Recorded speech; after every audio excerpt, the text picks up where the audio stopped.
Ladies and gentlemen, greetings and welcome to Let's Talk Theory, the show where we analyze some idea and hypothesis around our favorite subjects. I'm your host, Zelrix, and today regarding the tragic passing away of Chadwick Boseman, we're gonna talk about the Marvel Cinematic Universe. I love the MCU. I remember when I was 9 years old the first Iron Man movie came up, and still today Tony Stark is my favorite fictional character of all time. But little did I know back then that the Marvel Cinematic Universe will mark my childhood, my teenage years, and even my adult life as much as it did. Through the years, across TV shows, comic books, and movies, each Marvel character has presented some mysteries, and one of the most intriguing is regarding Mjolnir, Thor's mighty hammer. For the two of you back there who do not know what the hammer is, well, first of all, what the hell are you doing here? Then, be ready because the Marvel Cinematic Universe is gonna be spoiled like there's no tomorrow in this video, so this is your spoiler warning. And finally, here's a quick recap. Okay, so that's a cap, and that's a recap.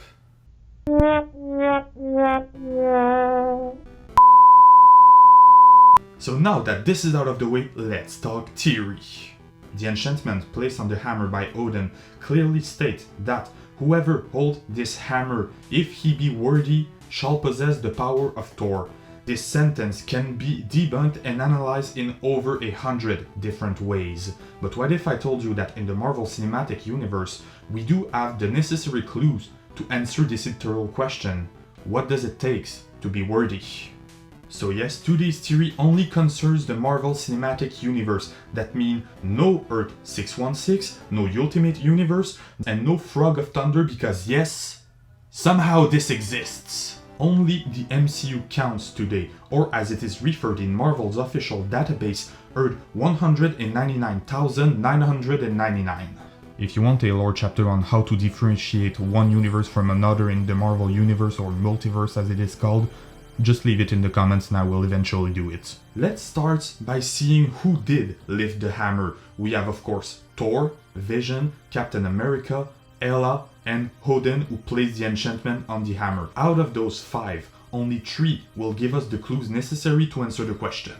Odin placed the enchantment on the hammer, so of course he can lift it, but not because he is worthy.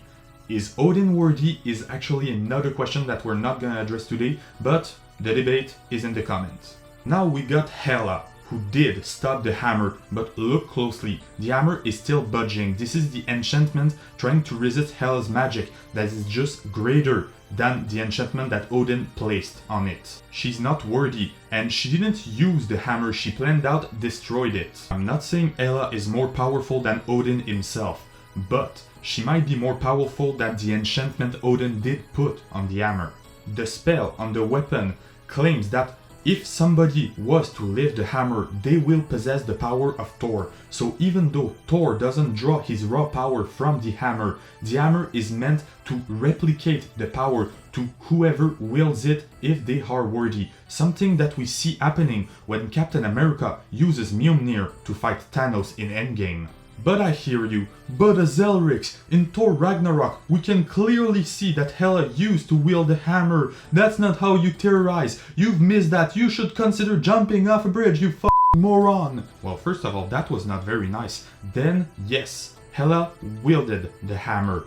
But it was before the enchantment was placed on it. That's something that is really easy to miss in the Marvel Cinematic Universe.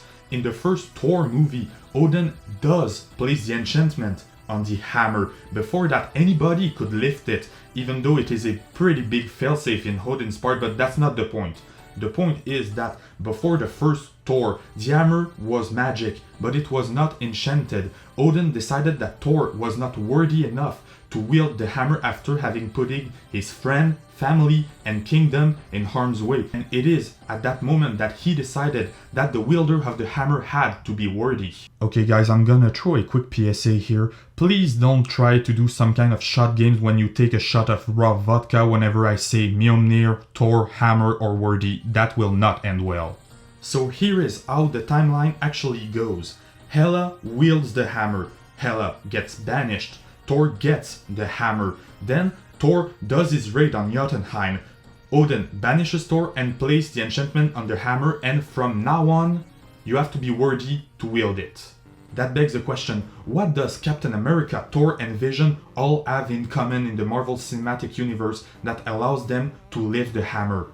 They all have the notion of self-sacrifice.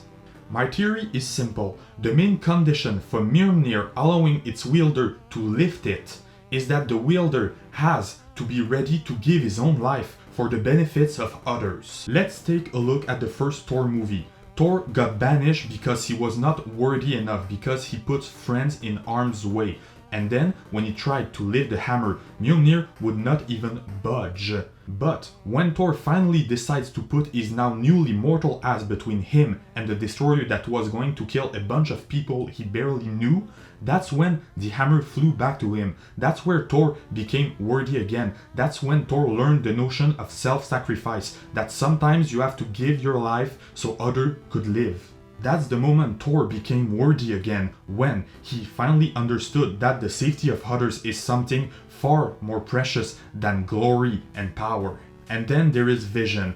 Granted, when he lifted the hammer he was barely 2 minutes old, but I have two sub-theories to explain this phenomenon. My first theory, the one I like the least but is the most likely. Vision is a machine, he's not a living being. The enchantment clearly states that whoever and not whatever holds the hammer shall possess the power of Thor if they are worthy. Face it, Vision is a good guy, but when he wields the hammer, there is no trace of lightning, he doesn't use the power of Thor. Granted, he does smash his Ultron in the face, doing some serious damage, but don't forget that the hammer itself is made of pure Uru, forged into a dying star's heart, and Vision does have super strengths. This is not the power of the hammer, this is the power of Vision having a pretty damaging weapon in his hand. Actually, I think that in the Marvel Cinematic Universe, the hammer is not only forged inside the heart of a dying star, but it is also made from the heart of a dying star. You see, he may not have Thor's power, but it's still a pretty devastating combo. It's like being punched by Superman under a red sun. He does not have his regular power or superhuman strength, but damn, look at those arms! I don't want that at my face, do you? Then my second sub-theory is that Vision was just always worthy. I mean, he was developed by Bruce and Tony with Tony's algorithm. The way I understand it, in the end, Vision is an emotionally capable version of Ultron, a version that will not eradicate mankind to save it from itself. He does understand that you have to take feelings in account in every decision you make, and he does understand the notion of self-sacrifice, where Ultron was just about to blow an entire planet just to save it. And then Vision does spend the entire Infinity War movie saying he doesn't care about dying if it is for the greater good. He even sacrifices his life at the end of the movie so Thanos will not get the stone, and you can't say I did not warn you about spoilers if you haven't seen Infinity War between 2 years ago when it came out and today. That is your fault. We're talking about the MCU here, and that is common knowledge by now. Anyway, you get the point. To lift the hammer, you have to be willing to die so others can live, to make the ultimate sacrifice so others will not have to do it. And then, there is the case of Captain America. Granted, in Age of Ultron, Captain America barely made the hammer budge, he was not able to lift it. But, in an interview with Kevin Feige, and the Russo brothers' statement does confirm that Cap was indeed worthy at that moment. He just decided not to lift the hammer because it would not be right. It was just gonna make Thor mad. He lifted the hammer in Endgame because the situation required him to do so. In Age of Ultron, he wasn't in a fight situation, they were just having fun between friends. That would just have been a way for him to brag, and Captain America doesn't brag, he was protecting Thor's feelings. A little thumbs up if you also think that Captain America is the most Hufflepuff member of the MCU.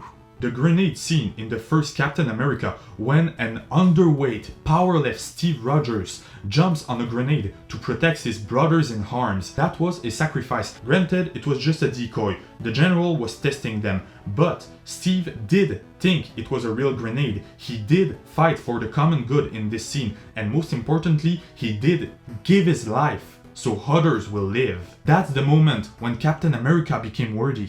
Nah, there's definitely some Gryffindor in there too, you're right. But I hear you again. Tony was not able to lift the hammer in Age of Ultron, and he did jump into a wormhole to save everybody in the first Avengers movie. You suck at theories, you should go back to school, you uncultured f***ing blobfish. Well, once again, damn, what did you have for breakfast this morning? Carnation instant bitch? That was indeed a That's a Vinny Show reference. Thumbs up if you got it, and tell me in the comments how long did you cry when Netflix took out the show. Then yes, Tony did the ultimate sacrifice, but he came back from there traumatized. He was not ready to die for others anymore because he was just so scared of what he saw. In the meantime, he did develop Ultron and made new armor to be sure that he would never feel so powerless again. And of course, Tony snapped at the end of Endgame. But between Age of Ultron and Avengers Endgame, there has been 9 years. A lot of things changed in 9 years. Not only did Tony got married, but he also had a daughter after seeing the teenager he had almost adopted as his son, and he did adopt as his apprentice, die in his arms. Those events made Tony understand that he had to sacrifice himself for the greater good, that it was the only way to protect the ones he loved. This Tony tried and failed at lifting the hammer, but I would be very curious to see this Tony trying to do so. Yeah, that's actually a good question. Who would be worthy in the Marvel Cinematic Universe to lift Mjolnir? If the condition to be called worthy by the hammer is to be ready to die, then Tony and Natasha sacrificed themselves. Hawkeye was willing to do so, and Hulk snapped with the Infinity Gauntlet made by Tony, knowing fully well that it could be pretty lethal. Then there is Doctor Strange. Sure, he sacrificed himself knowing that he would come back, but keep in mind that there is up to 40,604 scenarios where Strange was going to stay dead, so I'm putting a maybe token on his head. Wong and the Ancient One would be ready to do anything to protect the Time Stone, so then again, it is very unclear. We're gonna put them in the maybe category. Guess Yondu did save Star-Lord, but in general he was also a massive douche, so I'm really not sure about that, even though when he died and I saw that in theater I cried like a little baby. But OG Groot sacrificed himself. He is worthy to lift the hammer, and that is something I will defend with my life. Now that we're getting into some pretty interesting debate, what do you think about those Wakandan soldiers and T'Challa who were ready to die for their country? Is it self-sacrifice or is it more the sense of duty? Does that make them worthy? Okay guys, the question for today's episode is, who do you think is worthy in the Marvel Cinematic Universe to lift the hammer? And if you had a magical weapon that can summon lightning that you had to be worthy to lift, what would the condition to be considered worthy be? Leave your answer in the comments down below. Remember to subscribe and activate the bell so you will be notified when a new video comes up.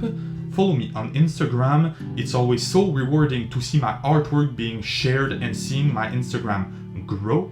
Once again, rest in peace to Chadwick Boseman, Wakanda forever, and all my thoughts to his friends and family. And as always, thanks for watching.